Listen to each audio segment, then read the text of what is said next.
सुनी होगी कहानी कि एक बूढ़ी औरत के पास एक मुर्गा था। वो सुबह बांग देता था तभी सूरज उगता था। बूढ़ी अकड़ गई और उस गांव में लोगों को खबर कर दी कि मुझसे जरा सोच समझ के व्यवहार करना, ढंग और इज्जत से, क्योंकि अगर मैं चली गई अपने मुर्गे को लेकर दूसरे गांव तो याद रखना सूरज इस गांव में कभी उगेगा ही। मेरा मुर्गा जब बांग देता है तभी सूरज उगता है। और बात सच्ची थी कि रोज ही मुर्गा बांग देता था तभी सूरज उगता था। गांव के लोग हंसे, लोगों ने मजाक उड़ाई कि तू पागल हो गई। तो बूढ़ी नाराजगी में दूसरे गांव चली गई। मुर्गे ने बांग दी और दूसरे गांव में सूरज उगा। बूढ़ी ने कहा अब रोएंगे, अब बैठे होंगे छाती पीटेंगे, न रहा मुर्गा न उगेगा सूरज। तुम्हारे तर्क भी, बूढ़ी का तर्क भी है तो बहुत साफ, क्योंकि ऐसा कभी नहीं हुआ कि मुर्गे के बांग दिए बिना सूरज उगा हो। लेकिन बात बिल्कुल उल्टी है, सूरज उगता है इसलिए मुर्गा बांग देता है। बांग देने के कारण सूरज नहीं उगते। लेकिन बूढ़ी को कौन समझाए, तुमको कौन समझाए? बूढ़ी दूसरे गांव चली गई और उसने देखा कि सूरज अब यहां उग रहा है, और जब यहां उग रहा है तो हर गांव में कैसे उगेगा? तुम अपनी छोटी बुद्धि से छोटे दायरे में सोचते हो। तुम्हारे कारण परमात्मा नहीं है, परमात्मा के कारण तुम हो। ये श्वास तुम्हारे कारण नहीं चल रही, उसके कारण चल रही। प्रार्थना भी तुम नहीं करते हो, वही तुम्हारे भीतर प्रार्थना बनता है। इस भाव को ख्याल में ले लें तो नानक के ये बड़े बहुमूल्य शब्द समझ में आ जाएंगे। एक एक शब्द कीमती है। हुक्मी होवन आकार,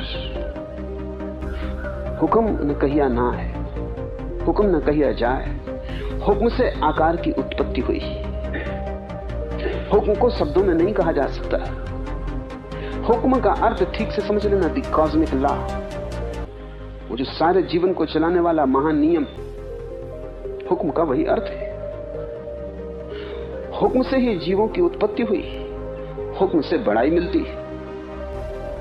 हुक्मी होवन आकार, हुक्म न कहिया जाए, हुक्मी होवन जीव, हुक्मी मिले बड़ाई।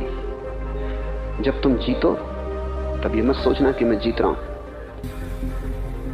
और अगर तुम जीत में ये ना सोचोगे कि मैं जीत रहा हूं तो हार में भी तुम पाओगे कि मैं नहीं हार रहा हूं। वही जीतता है, वही हारता है, उसका ही खेल है। इसलिए हिंदू इस पूरे जगत को लीला कहते हैं। लीला का मतलब है हारता भी वही, जीतता भी वही। इस हाथ से जीतता है, उस हाथ से हारता है। लेकिन जीतने और हारने वाले बीच में ही सोच लेते हैं, जो उपकरण है, जो निमित्त है, जो साधन है, वो समझ लेते हैं हम करता है। कृष्ण अर्जुन को गीता में कह रहे हैं कि तू व्यर्थ बीच में अपने को मत ले। वही कर रहा है, वही करवा रहा है। युद्ध उसका आयोजन है। जिनको मारना है वो मारेगा, जिनको बचाना है वो बचाएगा। तू ये मत सोच कि तू मारने वाला है और तू बचाने वाला है। कृष्ण पूरी गीता में जो कहते हैं वही नानक इन शब्दों में कह रहे हैं। हुक्मी होवन जिए, हुक्मी मिले बड़ाई, हुक्मी उतमो नीच। वही छोटे बड़े को पैदा कर रहा है। ये थोड़ा सोचने जैसा है। अगर वही छोटे बड़े को पैदा कर रहा है तो फिर कोई छोटा नहीं, कोई बड़ा नहीं, क्योंकि दोनों का बनाने वाला वही है।